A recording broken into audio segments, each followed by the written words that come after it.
पवित्र करमला मर्त्य वैकुंठ लीला जहार नहीं आदि अंत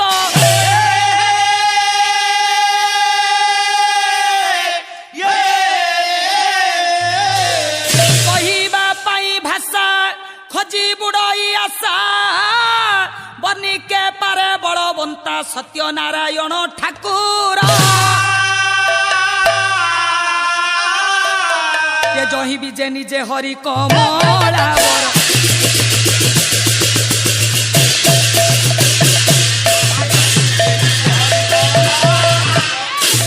हे मोर धीमंत वर्गे आपण माने खेना करिवे जगतगुरु ठाकुर श्री श्री अभिराम परमहंस देवंकर जन्म लीला संबंधी कथावस्तु दुई पद कहिबा पई आज इच्छा हेछि आज्ञा तेणु यह पूर्वर देखंतु ठाकुरे मोर ए जो भारत वर्ष रे जन्म नेले ठाकुरे केमिति आसिले तांकरी जन्म कथा टिके कहिबा वेदांत बाबू आज्ञा चोखीरा आगु ऊपर गोटे पद पढंतु आज्ञा भारत भूखंडे सार परम धाम उत्कल पुरी जिला करमला करण घरे पुरी जिला करमला करण घरे सन 1904 माघ मास जानुआरी 18 तारीख दिव्य शुभ बेला रे त्रिवेणी उआस तिथि रे त्रिवेणी उआस तिथि रे जन्म हेले श्री हरि राधा गोर हे मोर सज्जन वर्गे घेना करिवे आज्ञा ठाकुरे मोर करमला धाम शांति आनंद आश्रम करमला धाम रे जन्म नेले भारत वर्षर उत्कल प्रदेश रे आज्ञा वेदांत बाबू आज्ञा 1904 मसीह मो ठाकुरे जन्म नहीं आज्ञा टिके रुहंतु आज्ञा कहतु ठाकुरे 1904 रे काहे आसिले 5 रे आसिलेनी हाँ, 3 रे आसिलेनी 1904 रे आसीबार तात्पर्य कोन आज्ञा 1904 रे आसीबार तात्पर्य कथा आपण टिके सुनंतु कहंतु सत्य शांति जे दया क्षमा ये चारि प्रभुंका महिमा हे चारि प्रभुंका महिमा हे चारि प्रभुंका महिमा ठाकुरे मोर सत्य शांति दया क्षमार प्रतीक होई करमला शांति आनंद धाम रे विद्यमान होइछंती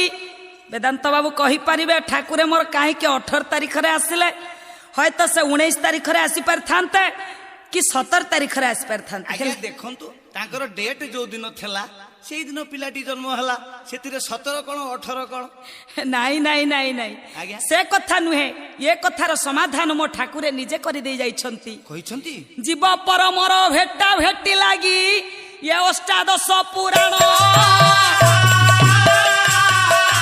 जीव परमर भेटा भेटी हेले पुराण किबा कारण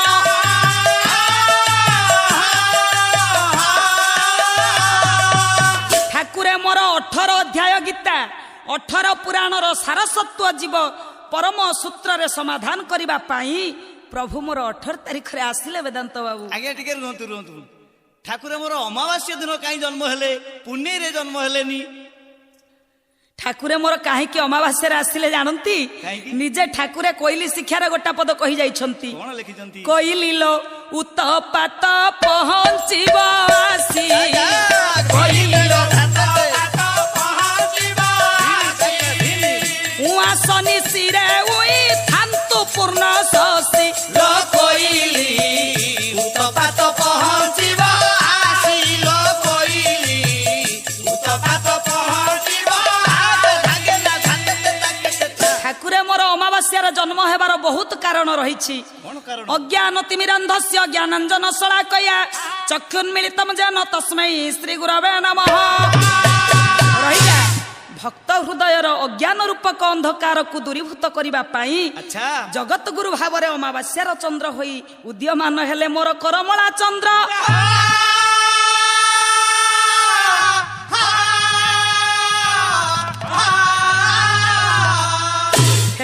ଠାକୁରେ ମୋର ଆସିଗଲେ ପୁଣି ଅମାବାସ୍ୟା ତ ଅମାବାସ୍ୟା କିନ୍ତୁ ତ୍ରିବେଣୀ ଅମାବାସ୍ୟାରେ ଜନ୍ମ ନେଇଛନ୍ତି। ମୁଁ ତ ସେଇ କଥା ପଚାରିଥାନ୍ତି, ଠାକୁର ମୋର ତ୍ରିବେଣୀ ଅମାବାସ୍ୟାରେ କାହିଁକି ଜନ୍ମ ହେଲେ? କାହିଁକି ଆସିଲେ ନା ସ୍ୱର୍ଗ ମର୍ତ୍ତ୍ୟ ପାତାଳ ତିନିପୁରକୁ ଗୋଟିଏ ମନ୍ତ୍ରରେ ମନ୍ତ୍ରିତ କରିବା ପାଇଁ ଠାକୁରେ ମୋର ତ୍ରିବେଣୀ ଅମାବାସ୍ୟାରେ ଆସିଲେ।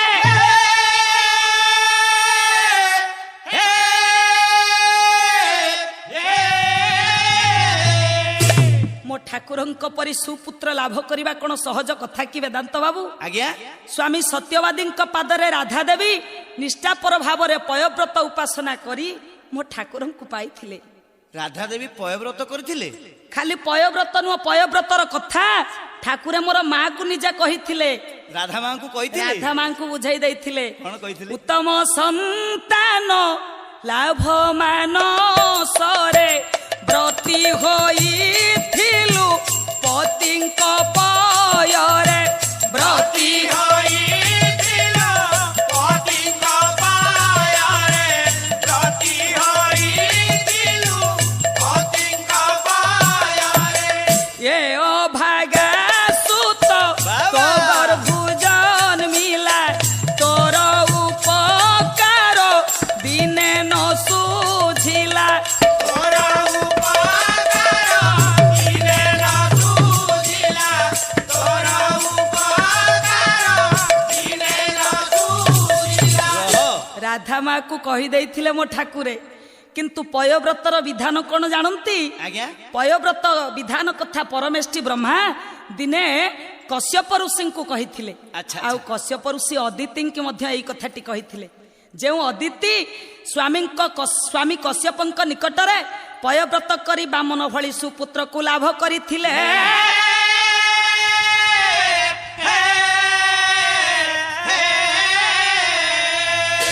ତେଣୁ ଭାଗବତ ପଦେ କହିଦେଇଛି, ଶୁଣ ତୁ ମନ ନରପତି କଶ୍ୟପ ଘରଣୀ ଅଦିତି କଶ୍ୟପ ଘରଣୀ ଅଦିତି କଶ୍ୟପ ଘରଣୀ ଅଦିତି ପୁତ୍ର ମାନଙ୍କ ରକ୍ଷା ଅର୍ଥ ଅଦିତି କଲେ ପୟବ୍ରତ ଅଦିତି ରହିଯା।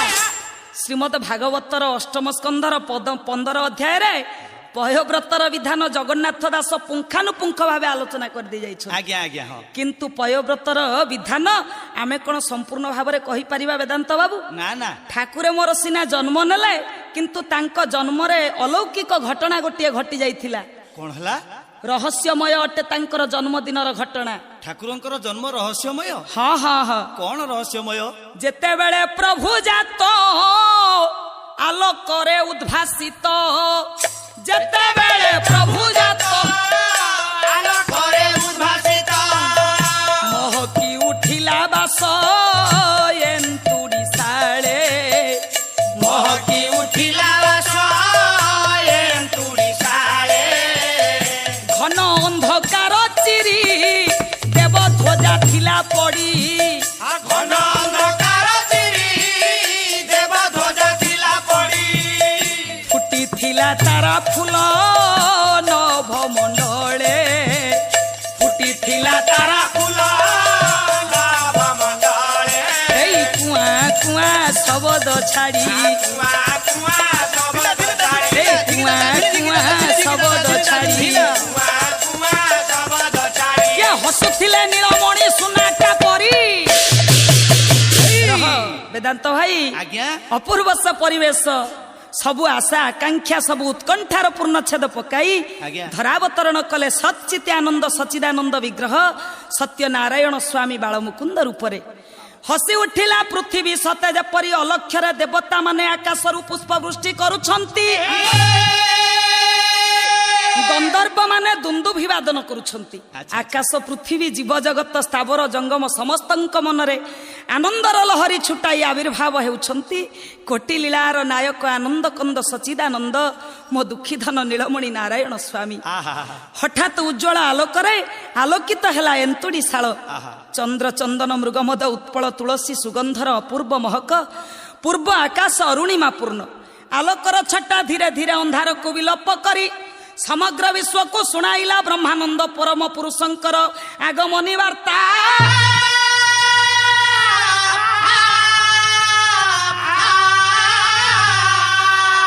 प्रतिटी कोण विकोणरू झरी आसिला सही गोटिए स्वर जंग ब्रह्मा वरुणेन्द्र रुद्र मरुता स्तन्यन्ति दिव्यैस्तवै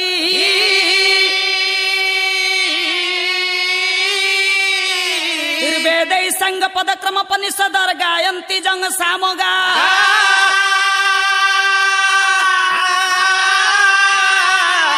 ध्यानावस्थित तद्गत न मनसा पश्यन्ति जंग जोगिनः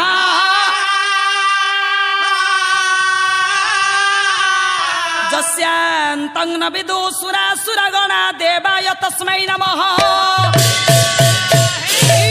यक्ष रक्ष देवनर गंधर्व किन्नर समस्ते आज एक स्वर रे गाई उठिले मो प्रभु विद्यमान हेइछन्ति समस्ते गाई उठुछन्ति सत्य नारायण कुतु जय श्री नारायण स्वामींकर सत्य नारायण कुतु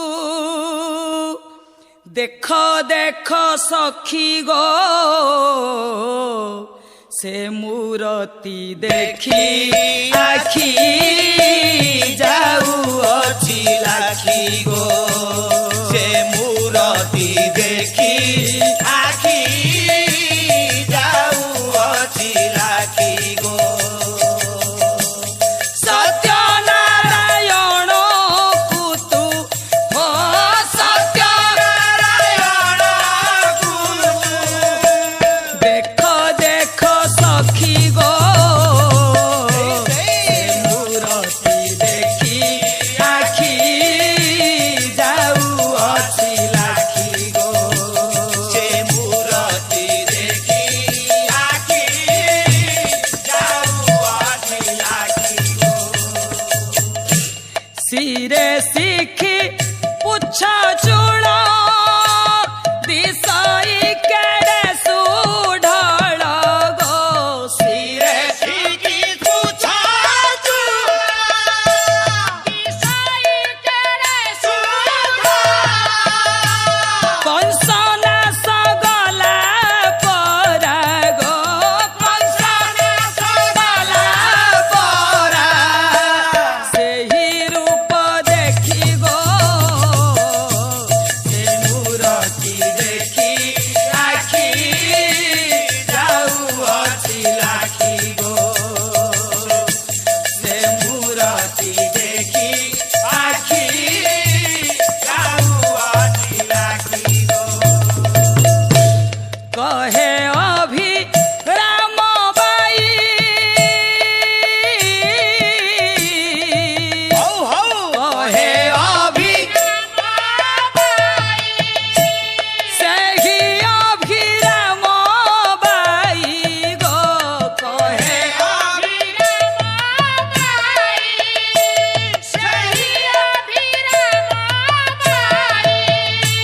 सीता विवाह हेले परा गो सीता शिव धनु टेकी गो से मूर्ति देखी आखी जाऊअछि लाखी गो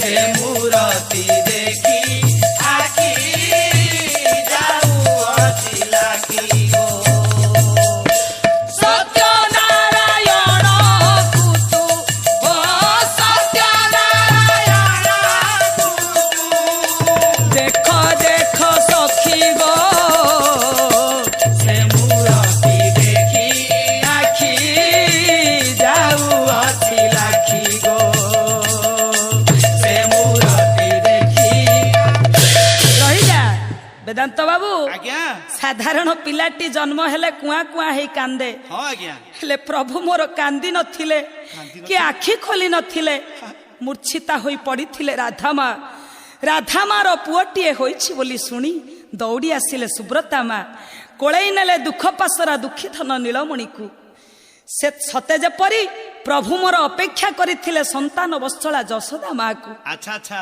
प्रभु मोर आखि खोलिले तो प्रथमे चाहिदेले काहाकू जानती काहाकू? सुब्रता माँ को देखी देइछंती नाली टुकु टुकु कौड़िया उठरे धन मोर टिके हसी देले सही दिनु धन मोर हसुछि तो हसुछि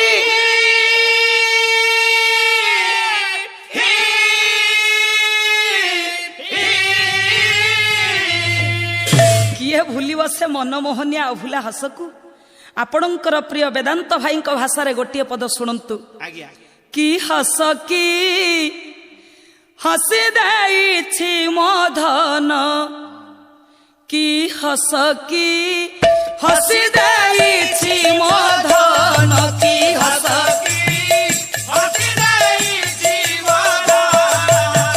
से हसरे नहीं पातर अंतर से हसरे झरुछि श्रद्धा सुमन कि हस की हसी देइछि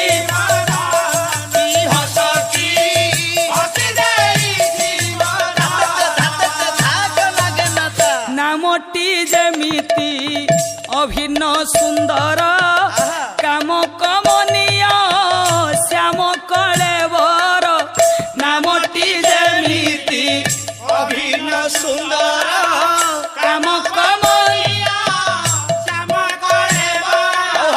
नामटी जेमिति अभिन्न सुंदर काम कमनीय श्याम कलेवर नामटी जेमिति अभिन्न सुंदर काम कमनीय श्याम कलेवर चाली जाउथिले धनमाली मोर चाली जाउथिले धनमाई बर दोहलु थाए चंदन की हसती हसी देइछि मो धन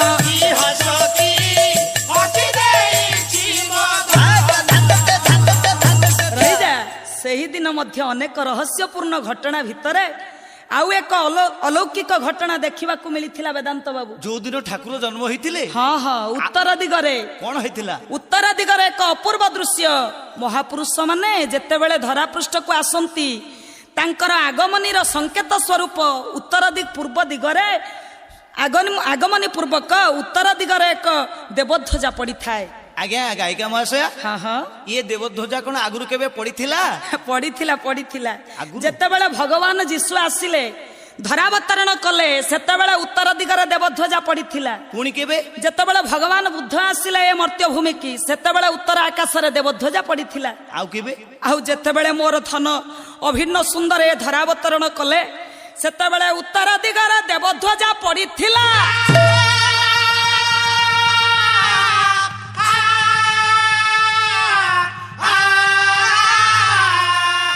ये कथार सत्यता को प्रतिपादन करने को जाई 500 वर्ष पूर्व नेमाल पद्मवनर प्रचंड प्रतिभा अच्युतानंद गोस्वामी गोटे पद कहीदेले वेदांत बाबू कौन कहले आज्ञा भविष्य मालिकार से प्रमाण करदेले आकाश रे जेउ दिन देवध्वजा पड़ी थिबटी जानल जाई फूल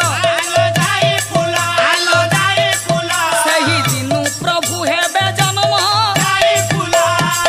हेले कौन ठाकुर मोर छाड़ी कि से परा निज लेखनी रे गोटाए पद कहीदेले कौन लिखिले जे दिन सजनी प्रभु उत्तर दिगरे पड़ीथिला देवध्वजा ये दिन सजनी उत्तर दिगरे पड़ीथिला देवध्वजा से दिनु श्रीहरि जन्म नेलेनी से दिनु श्रीहरि जन्म नेलेनी गुप्ते पाउछंती पूजारे संगात श्याम प्रेम बड़ मजा श्याम प्रेम बड़ मजा रे संगात श्याम प्रेम बड़ मजा ये तो गला प्रथम दिनर कथा आज्ञा ठाकुरंकर जन्मदिनर द्वितीय दिन घटना कौन ହେଇଛି जानती कौन होइछि ना अजଣା सन्यासी एक जा जा आविर्भाव अकस्मात अजଣା सन्यासी का आविर्भाव अकस्मात सत्यवादी द्वारे